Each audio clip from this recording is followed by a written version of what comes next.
जय श्री महाकाल।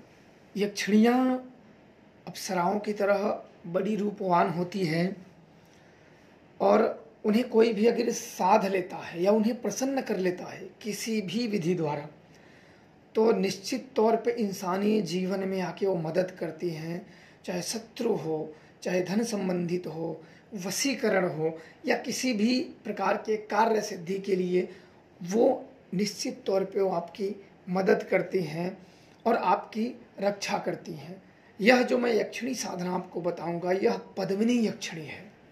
पद्मिनी एक गौर वर्ण की यक्षिणी है और बिल्कुल अप्सराओं की तरह सुंदर है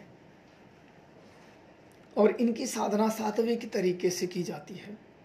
सात्विक तरीके से की जाती है और निडर व्यक्ति साधना गुप्त तरीके से सदैव की जाती है। इनकी गुप्तता बरकरार रहती है, तभी इनमें सफलता के चांस बनते हैं। अन्यथा इनकी गुप्तता को भंग किया जाए या अन्य जगह इनके विधानों को या मंत्रों को उजागर कर दिया जाए तो इनकी गुप्तता भंग हो जाती है और इनमें सफलता में कई मुसीबतें और अड़चनें उत्पन्न होने लगती हैं।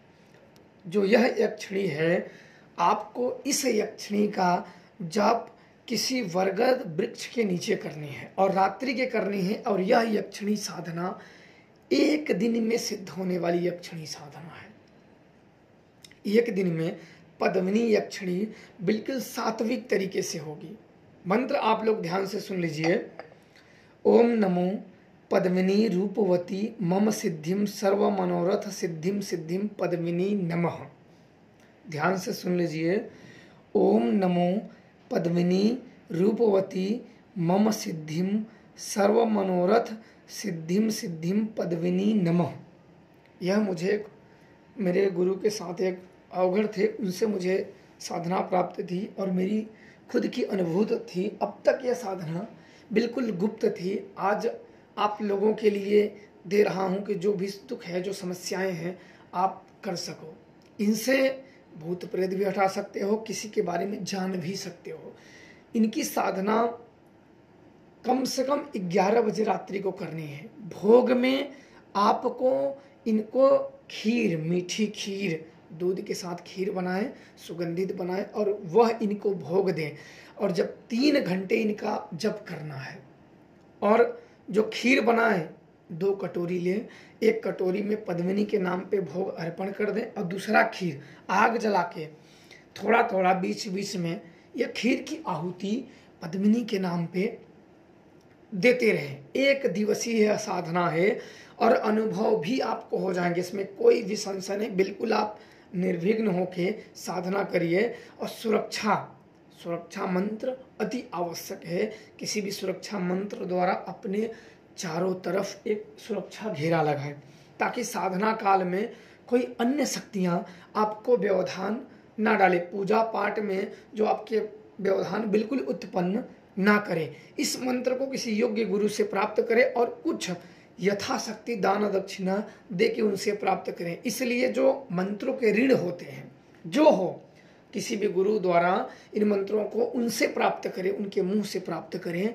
उनको यथाशक्ति जो हो बन पड़े उनको दान दक्षिणा देने के बाद इस मंत्रों का ग्रहण करें और ग्रहण करने के बाद इस मंत्रों का जाप करें। 3 घंटा मंत्र जप करना है। 12 से 3 हवन के साथ देवी को भोग खीर का अर्पण करें और सफेद वस्त्र अपने पहने, सफेद आसन ले, दिशा पूर्व हो और यह यक्षिणी 1 दिन में ही आपको अनुभव प्राप्त हो जाएंगे। अब जब 1 दिन की अमावस्या को रात्र करनी है, अमावस्या के रात्रि को करनी है, पीपल बरगद का वृक्ष हो, कहीं सुनसान हो, कब्रिस्तान हो, जंगल हो, नदी हो, बिल्कुल जहाँ रात को कोई भी आता जाता ना हो, निडर हो के वहाँ जाइए। शक्तियों का अनुभव करना है तो निडर भी हो जाए तो बिल्कुल अनुभव होगा। अब आएंगे, आपको प्रयोग विधि बताता हूँ। जब भी आपको इस यक्षिणी से, पद्मिनी यक्षिणी से कार्य करवाना हो तो आप खीर बनाएं और आप रात्रि के समय, अमावस्या की रात्रि को जाएं और खीर उस समय 12 बजे रात्रि जाएं, अकेले जाएं। इस साधना को, सिद्धि को बिल्कुल गुप्त रखें, किसी अन्य को ना कहें।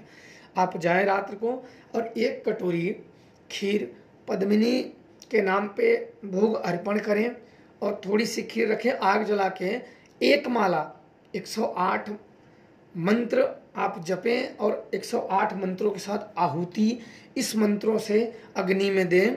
और अपना जो भी कार्य है, वशीकरण हो, शत्रु बाधा हो, धन संबंधित हो, किसी के बारे में जानना हो, सट्टा हो, लॉटरी हो, जो इच्छा हो, प्रसन्न होके अगर पद्मिनी को प्रसन्न कर लिए तो आपको हर कर्मों में मदद करेगी और सुरक्षा सदैव करेगी और गुप्त ज्ञान आपको प्राप्त होगा। करें और अपने जीवन में लाभ उठाएं, खुश रहें। जय श्री महाराज।